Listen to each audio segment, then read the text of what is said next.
Adolf Hitler ha ascendido al poder aparentando ser un hombre de paz. Ha convencido a su pueblo de que puede volver a hacer grande a Alemania sin una guerra.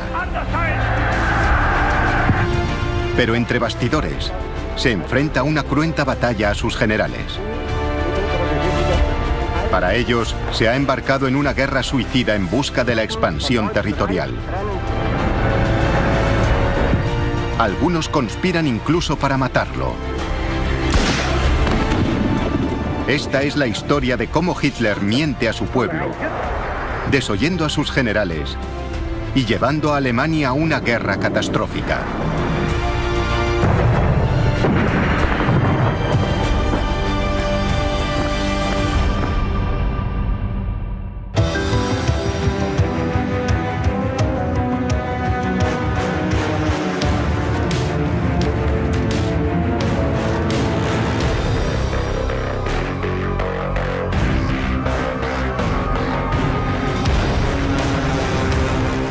El ascenso del partido nazi, preparándose para la guerra. Berlín, 5 de noviembre de 1937. Un desapacible día de invierno de finales de 1937, Adolf Hitler convoca a los líderes militares de Alemania a una reunión en su cuartel general.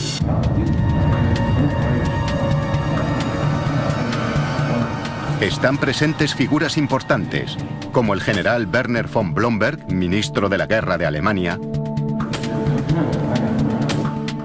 y el general Werner von Fritz, comandante en jefe del ejército.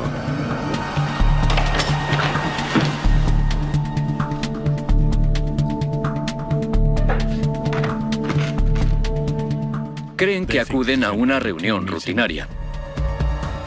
Pero Hitler les sorprende al empezar, explicándoles que lo que está a punto de comunicarles debe ser considerado su testamento. Hitler, a continuación, les explica sus planes de expansión militar. Primer paso: unir a las poblaciones de habla alemana, muchas de ellas incorporadas a países como Austria y Checoslovaquia en la nueva configuración de Europa tras la Primera Guerra Mundial. Segundo paso: avanzar hacia el este y ocupar territorios en Polonia, Ucrania y Rusia, para que el pueblo alemán cuente con espacio vital extra o Lebensraum. Es un sueño que ha perseguido durante casi 20 años.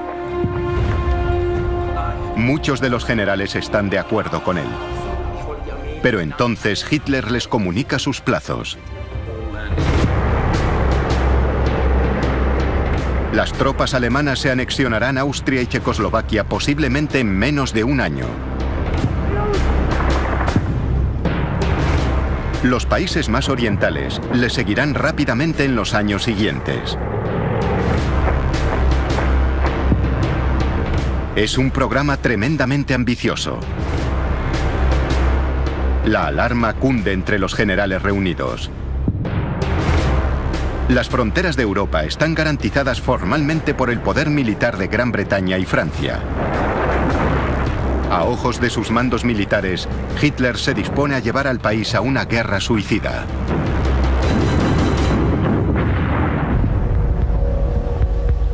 Cuando salen de la reunión, lo hacen con un considerable recelo e inquietud. Lo que les preocupaba era que no creían que las Fuerzas Armadas de aquella época, finales de 1937, comienzos del 38, estuviesen preparadas para la guerra. De hecho, consideraban que estaban pésimamente preparadas. Y decidieron que uno o dos de ellos al menos deberían transmitir esa opinión a Hitler.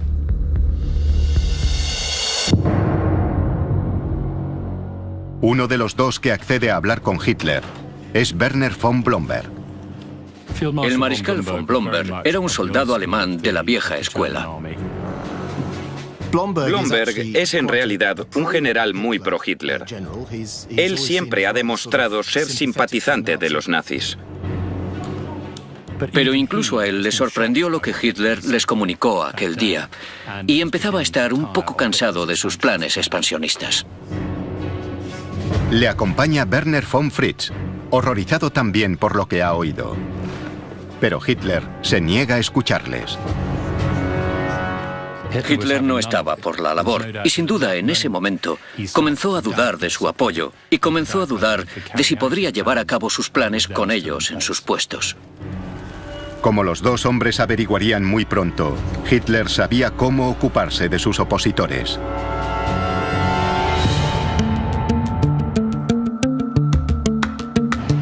Diciembre 1937.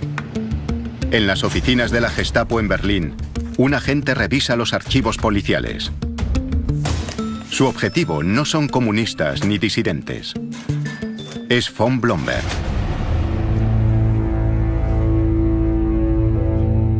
Y muy pronto, el agente encuentra lo que está buscando.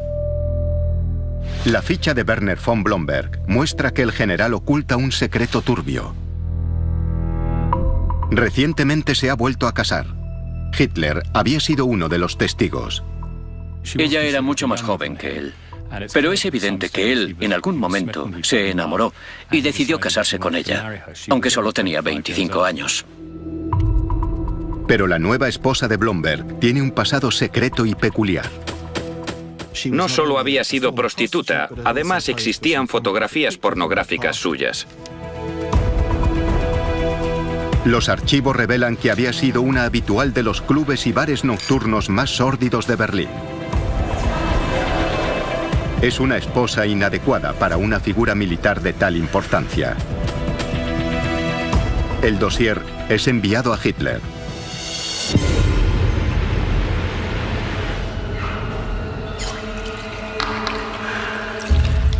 Hitler, famoso por su mojigatería, se escandaliza. Había una anécdota que circulaba por Berlín, y es que Hitler se puso a lavarse compulsivamente porque le había estrechado la mano a esa mujer. Pero al mismo tiempo, aquello encajaba con el propósito de Hitler de librarse de von Blomberg. De librarse de la oposición que había encontrado a sus planes militares. Blomberg es convocado a una reunión, donde se le da a elegir: dimitir o que el pasado de su esposa se haga público. Como Hitler había imaginado, decide dimitir. Días después, Werner von Fritsch también es convocado a una reunión con el Führer. Aparece misteriosamente un archivo que sugiere que Fritsch había tenido una relación homosexual. La homosexualidad para los nazis era algo repugnante. Y para Hitler, que era tremendamente homofóbico, era algo totalmente inaceptable. Fritsch también se ve forzado a dimitir.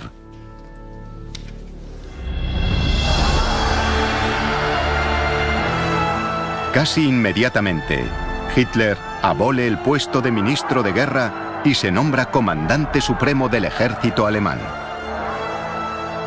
Emerge de la situación con un control mucho mayor del ejército del que había disfrutado el otoño anterior. El ejército se ha convertido en su criatura. Está más subordinado a su voluntad. Y ha eliminado fulminantemente todo rastro de libertad de acción.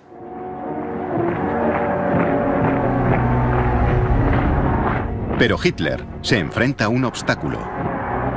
El pueblo alemán lo ha elegido como un hombre de paz.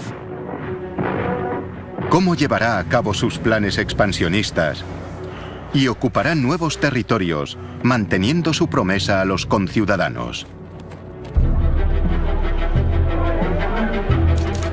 12 de marzo de 1938. En la primavera de 1938, Hitler inicia la primera fase de sus planes expansionistas. Tropas alemanas cruzan la frontera y penetran en Austria. Son recibidas por una multitud entusiasmada. Los austríacos dieron la bienvenida a Hitler y a los nazis a Austria. Muchos millones eran alemanes de nacimiento, de educación, y estaban encantados de volver al Reich.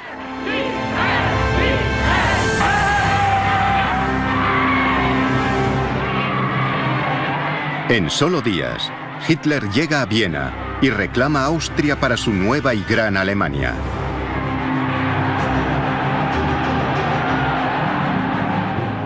Hay fotos maravillosas de él dirigiéndose a 250.300.000 personas en la Heldenplatz, la plaza más grande de Viena.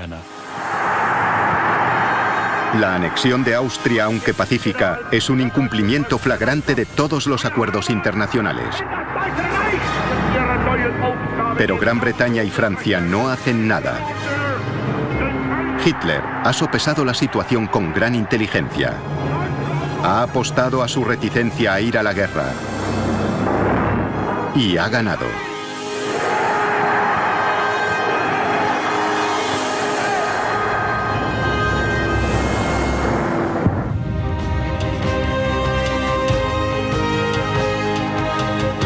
En Alemania, el júbilo se desborda. Hitler ha dado el primer paso para crear su gran Alemania sin derramar sangre. Y así, ha mantenido también la promesa hecha a su pueblo de no llevar al país a la guerra. La maquinaria de propaganda nazi destaca sus logros. El pueblo estaba eufórico.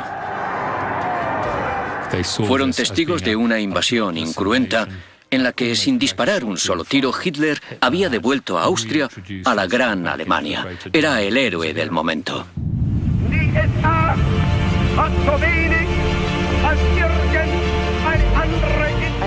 Joseph Goebbels, ministro de propaganda de Hitler y confidente, habla por muchos cuando escribe: El Führer es maravilloso, un auténtico genio. Se sienta ante los mapas durante horas y medita. Es emocionante cuando dice que quiere vivir para ver un nuevo imperio germánico.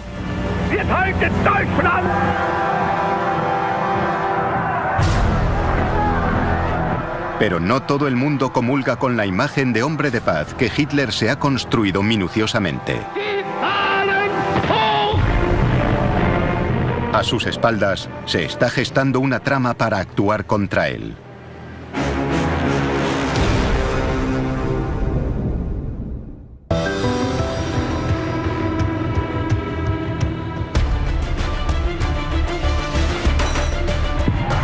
La anexión pacífica de Austria que ha conseguido Hitler le ha otorgado una gran popularidad.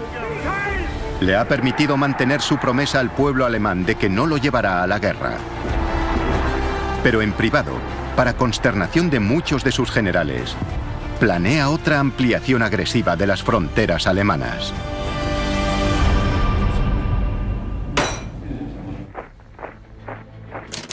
Verano 1938. 5 meses después de la anexión de Austria, Hitler congrega tropas en la frontera con Checoslovaquia y amenaza con una invasión. El país tiene una numerosa minoría alemana. Buena parte vive en una zona fronteriza, en la zona conocida como los Sudetes. Son el siguiente objetivo en la lista de la compra de Hitler para incorporarlos a la nueva y gran Alemania. En su opinión, el pueblo alemán tenía derecho a vivir unido en un gran Estado-nación. Hitler simplemente creía que esta era una causa natural y justa, y no dudó en convertirla en el elemento central de su política exterior.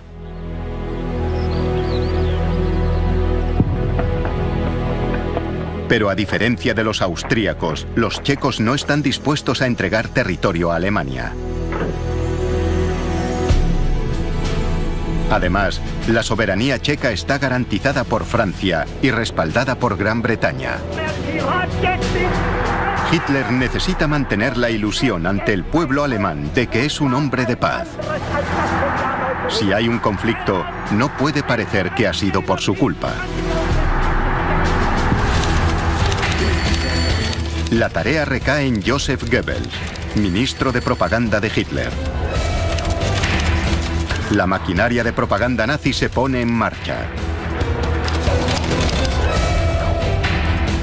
Los noticiarios muestran a los alemanes de los Sudetes como un pueblo deseoso de formar parte de la Gran Alemania.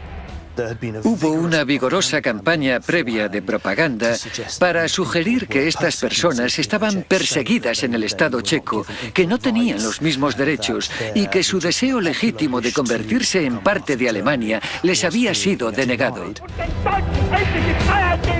Hitler fue muy inteligente al contarle al mundo y a su propio pueblo en particular lo oprimidos que estaban los alemanes que vivían en los Sudetes y lo convirtió en una cruzada moral para Alemania. Los simpatizantes nazis en los Sudetes empiezan a causar problemas en secreto. Había un grupo muy eficaz de nazis, de pronazis, que se encargaban de magnificar cualquier incidente represivo sufrido por los alemanes. Es el clásico truco nazi: provocar disturbios en secreto y después asegurarse de que la prensa los recoge. Todos los noticiarios mostraban algún ejemplo de la opresión a los alemanes en los Sudetes. Nuestro pueblo, nuestros hermanos y hermanas están siendo oprimidos espantosamente en los Sudetes. No podemos permitir que continúe, hay que intervenir. Y la ira que se iba acumulando fue una propaganda muy eficaz. Es una estratagema inteligente. Hitler ya puede poner al ejército en pie de guerra, pero afirmando que solo quiere proteger a una población alemana débil e indefensa. Pero no todo el mundo se deja engañar.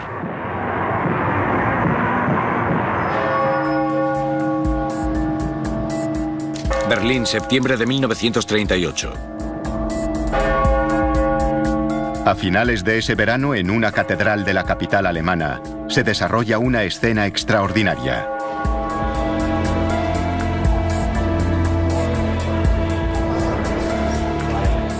Un grupo de oficiales del ejército ha acudido a solicitar al canónigo de la catedral que les libere de su juramento de lealtad al Führer.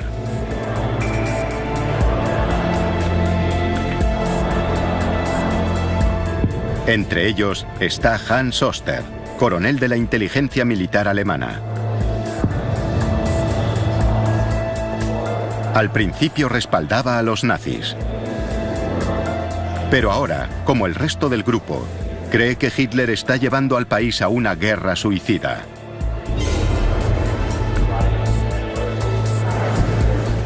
El canónigo de la catedral, también disidente, está encantado de ayudarles. Les dice que Hitler es un tirano y que no tienen obligación de seguirle. Fue un paso muy difícil para estos militares de carrera. Después de todo, era su comandante en jefe. Necesitaban, por así decirlo, la absolución de la Iglesia para prepararse para lo que pretendían hacer. Los conspiradores cuentan también con el respaldo de nombres importantes del ejército alemán. Entre ellos el general Erwin von Witzleben, responsable del ejército en Berlín, y Fritz von Schulenberg, vicepresidente de la policía de Berlín.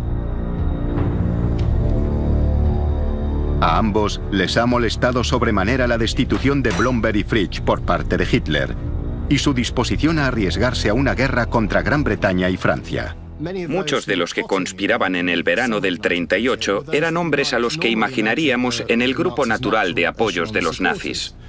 Altos cargos militares y mandos policiales. Y muchos, al principio, habían respaldado a Hitler y a los nazis, pero ahora creen que les está llevando a una política exterior temeraria. Oster y sus compañeros abandonan la catedral decididos a hacer todo lo posible para detener a Hitler.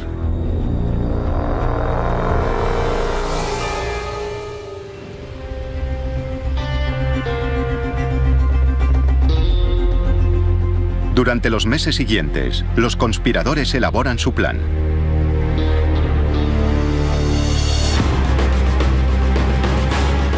La idea es detener a Hitler y apartarlo del poder.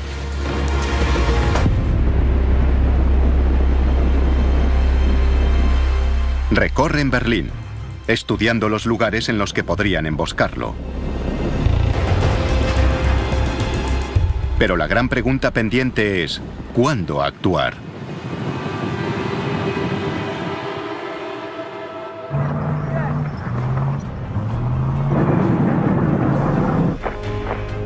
Septiembre 1938.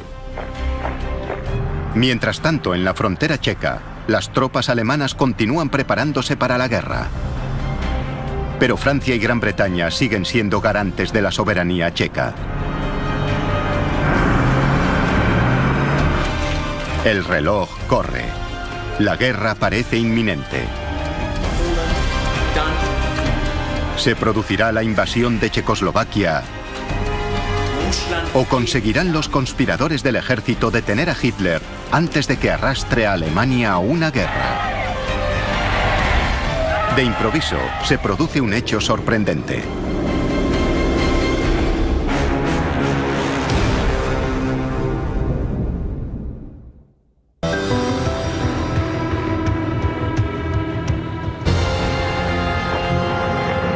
Mientras Hitler se prepara para la guerra contra Checoslovaquia, el descontento crece en el ejército alemán. Muchos de sus miembros temen que acabe llevando al país a una guerra suicida. Han hecho planes para su eliminación. Pero entonces se produce un hecho inesperado.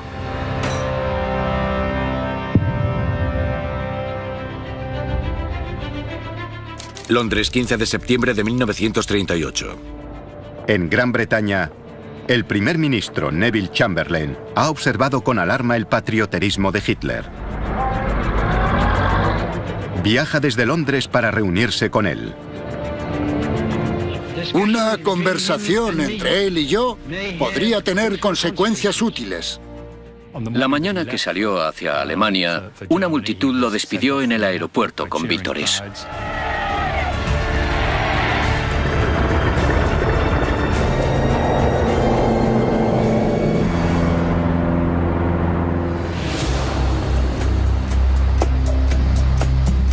En Alemania, Chamberlain es recibido por Hitler en Berghof, su retiro de montaña en los Alpes alemanes. Chamberlain y Hitler son figuras diferentes, les separan 20 años, el uno tiene 69 y el otro 49. Chamberlain tuvo que sentirse una figura muy extraña entre tanto alemán con uniforme nazi, con su cuello alto, su corbata, su paraguas cerrado. Chamberlain parece un estadista de la vieja escuela. Hitler parece muy diferente. Fue el encuentro de dos culturas, la vieja escuela de la diplomacia británica representada por Chamberlain y este nuevo y agresivo movimiento nazi. Como simbolizando el significado de la reunión, estalla una fuerte tormenta. Aquel día se desató una tormenta como no podía ser de otra forma y menuda tormenta se vivió. A Chamberlain, como les pasa a muchos cuando conocen a Hitler, le impresiona el carisma, la personalidad, el carácter de ese hombre. Y eso da a Hitler una gran ventaja para conseguir lo que quiere. Hitler, una vez más, se presenta como un hombre de paz, que solo intenta ayudar a sus compatriotas. Exige un referéndum en los Sudetes para votar su secesión de Checoslovaquia. Chamberlain parece aceptar su argumentación y accede a intentar convencer a los gobiernos francés y checo. Pero deja una pobre impresión en sus anfitriones alemanes. Cuando se marchó aquella noche, hubo muchas bromas entre el personal y otras personas presentes en Berghof sobre Chamberlain. Los alemanes no tenían ninguna duda, tras haberlo conocido, de que era un hombre al que podrían manejar.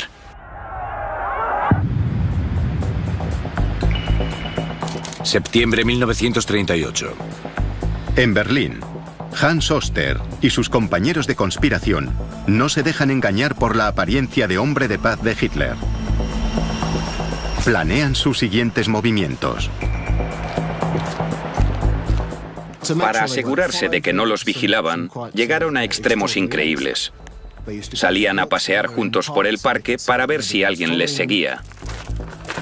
Un grupo se reunía incluso en las piscinas de Berlín para asegurarse de que sus sombras de la Gestapo se quedaban en los vestuarios. Queda por resolver un asunto importante. ¿Qué hacer con Hitler una vez detenido? La mayoría se decanta por un juicio. Pero no todo el mundo está de acuerdo.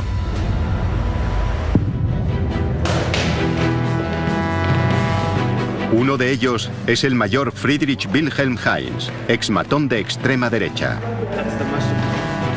Friedrich Wilhelm Heinz tenía un pasado pintoresco. Había participado en la Primera Guerra Mundial y pertenecido a las organizaciones paramilitares de derechas de los años 20. Heinz apoya la causa nazi, pero no el liderazgo de Hitler. Y contesta a Oskar, el líder espiritual de la rebelión.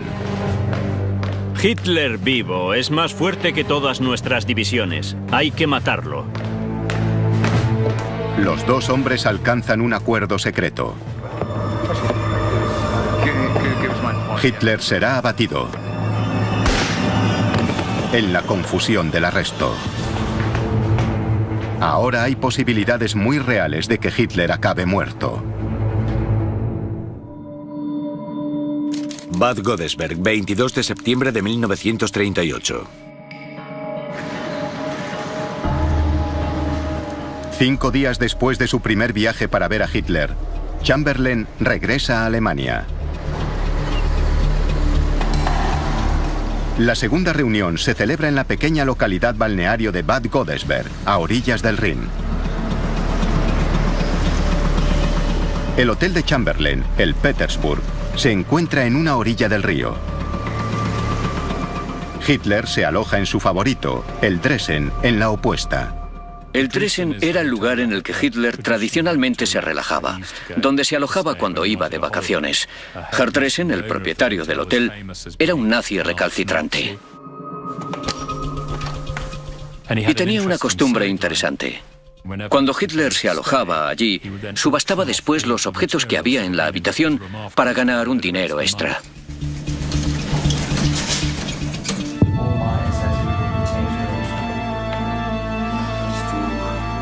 A medida que avanza la reunión, Chamberlain se siente optimista. Dice a Hitler que ha conseguido el trato que él deseaba.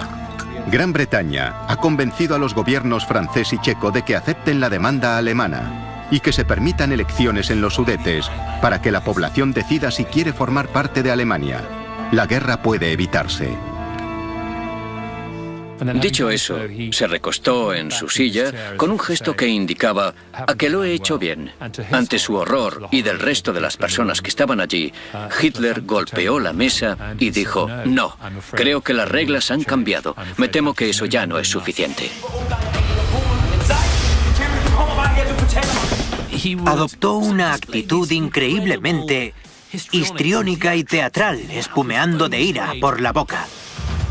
Hitler explica a un asombrado Chamberlain que ya no le interesan unas elecciones. En aquel momento fue cuando le llamó histérico, porque era como una especie de perro rabioso. Explica a Chamberlain que la situación en los Sudetes se ha deteriorado. Centenares de compatriotas son asesinados casi a diario. Olviden las elecciones. Invadiremos a no ser que los checos entreguen los Sudetes a Alemania inmediatamente. En ese momento, Chamberlain literalmente abre la boca de asombro. Se incorpora totalmente sorprendido por lo que acaba de decirle Hitler. Porque no significa que hayan vuelto a la casilla de salida, sino a la casilla anterior. A esas alturas, la situación tiene muy mala pinta.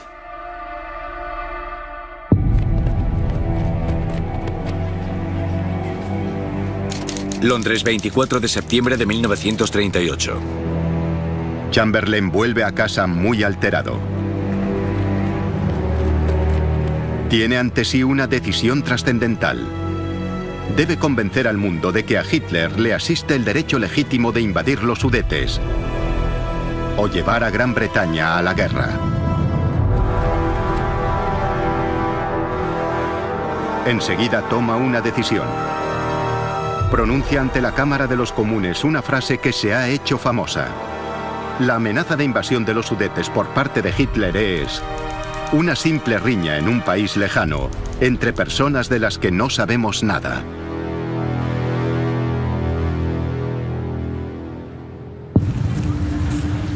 Septiembre 1938. En Berlín, los conspiradores del ejército están convencidos de que Hitler está llevando al país a la guerra. No se pueden creer que Gran Bretaña haya accedido a la última demanda de Hitler. Desesperados por detenerlo, ultiman sus planes. La invasión podría producirse en cuestión de días. En una guarnición del ejército en Berlín, Friedrich Wilhelm Heinz forma un pequeño equipo. El plan es detener a Hitler en cuanto ordene la invasión de los Sudetes.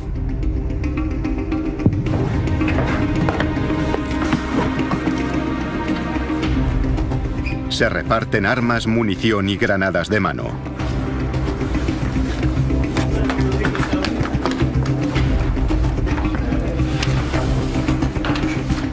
Los conspiradores revisan sus armas.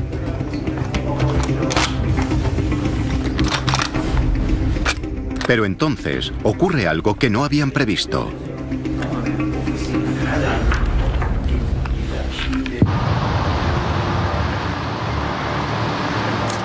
Múnich, 29 de septiembre de 1938. Las grandes potencias europeas, Gran Bretaña, Francia, Alemania e Italia, se reúnen en Múnich en un intento final de encontrar una solución a la crisis de los Sudetes.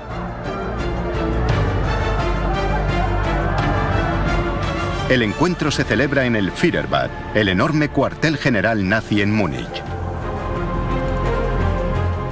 La atmósfera en Múnich era muy tensa. Todos están convencidos de que el tiempo se acaba para evitar la segunda guerra catastrófica en Europa en 20 años. Pero Hitler no cede. Incluso ahora, en público, mantiene la imagen de que no desea la guerra, pero que los checos le obligan a ella.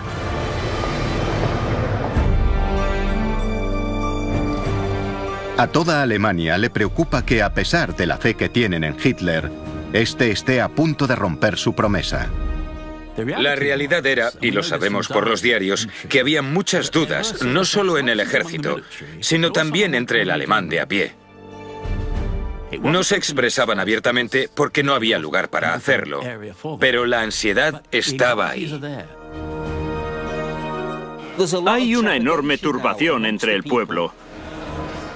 Están demasiado aterrorizados para salir y decir, esto no está bien. Pero se palpa el miedo a una guerra mundial y a lo que le pasará a Alemania. La paz en Europa pende de un hilo. Entonces, Chamberlain ofrece un compromiso nuevo y extraordinario. Hitler puede quedarse los Sudetes, si promete que esta será su última ambición territorial. Hitler responde inmediatamente. Sí, sí. Es la última demanda territorial que haré en Europa.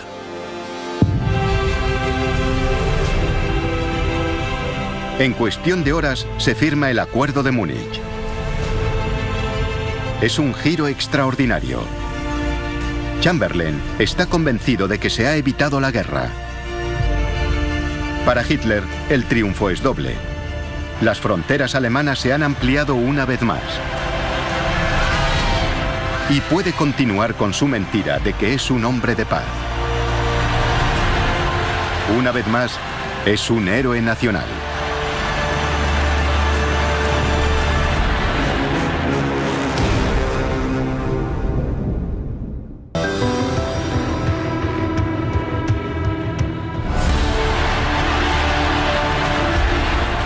Hitler ha engañado al pueblo alemán y lo ha convencido de que es un hombre de paz. Pero entre bastidores, sigue planeando una guerra de expansión territorial. Irónicamente, con el Tratado de Paz de Múnich, se desvanece la última oportunidad de detenerlo.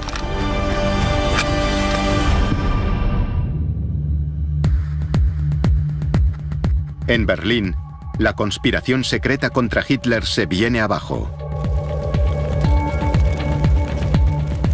Hans Oster y todos sus colegas queman las pruebas. Con la marcha atrás de Chamberlain, han perdido el valor.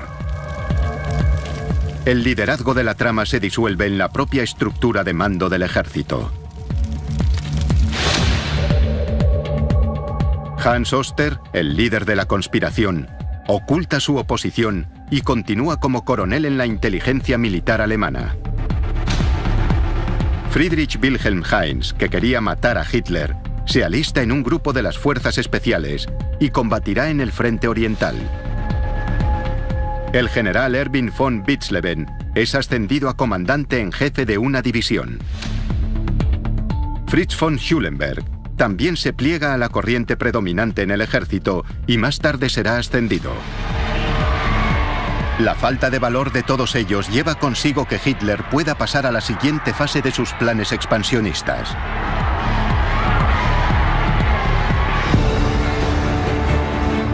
Checoslovaquia, 15 de marzo de 1939. 6 meses después de firmar el Tratado de Múnich, lo rompe. En marzo de 1939, las tropas alemanas atraviesan los Sudetes y ocupan toda Checoslovaquia. Ya no se trata solo de unir a todos los pueblos de habla alemana. Esto es una expansión territorial. Y sin embargo, Gran Bretaña y Francia aún no están dispuestas a ir a la guerra. Para el pueblo alemán, parece otro triunfo espectacular.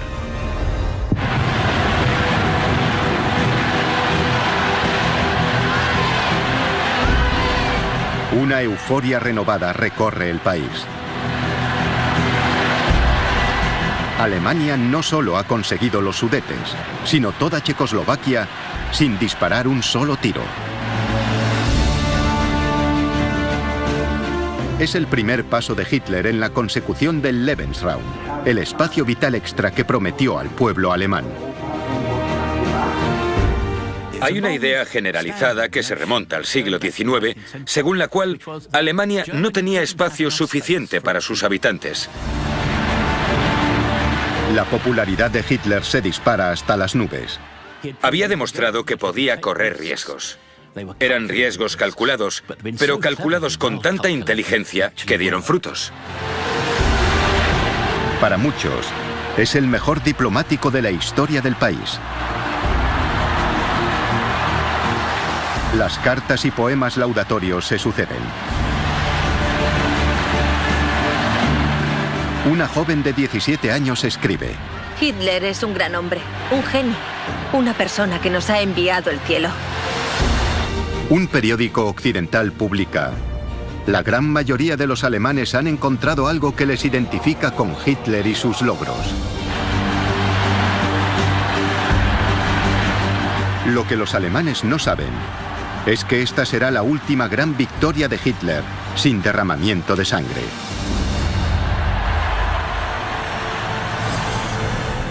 La comunidad internacional estaba indignada.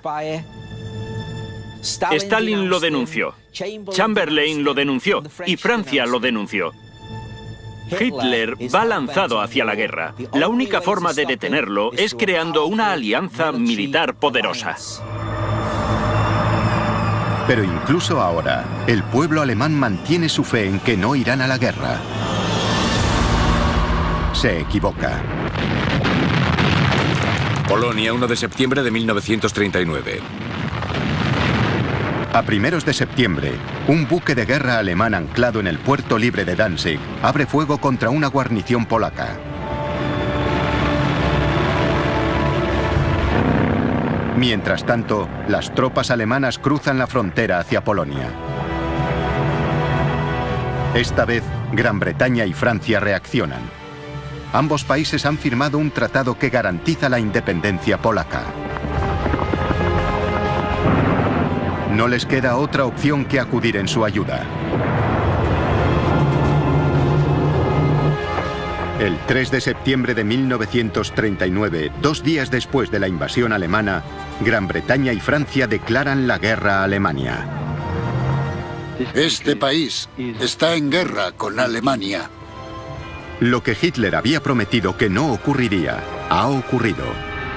La Segunda Guerra Mundial ha comenzado.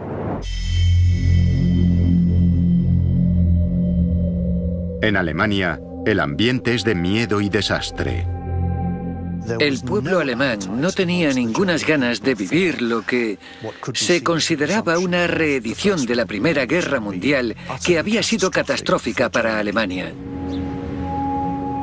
Por los documentos de la época, sabemos que el ánimo en Berlín era sombrío y depresivo. La guerra que confiaban evitar finalmente ha llegado.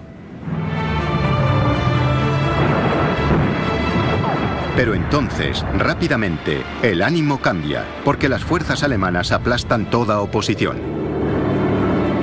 Polonia es derrotada en semanas. El ejército alemán se vuelve entonces hacia el oeste. La guerra se extiende por toda Europa y viene acompañada de más victorias fáciles. Alemania ocupa Dinamarca y Noruega. Es un esfuerzo de guerra conjunto. Son tanques, artillería, todo al unísono. Poco después, las fuerzas alemanas invaden Bélgica y Holanda. Es una guerra nunca vista. Es algo realmente devastador. Es una guerra brutal.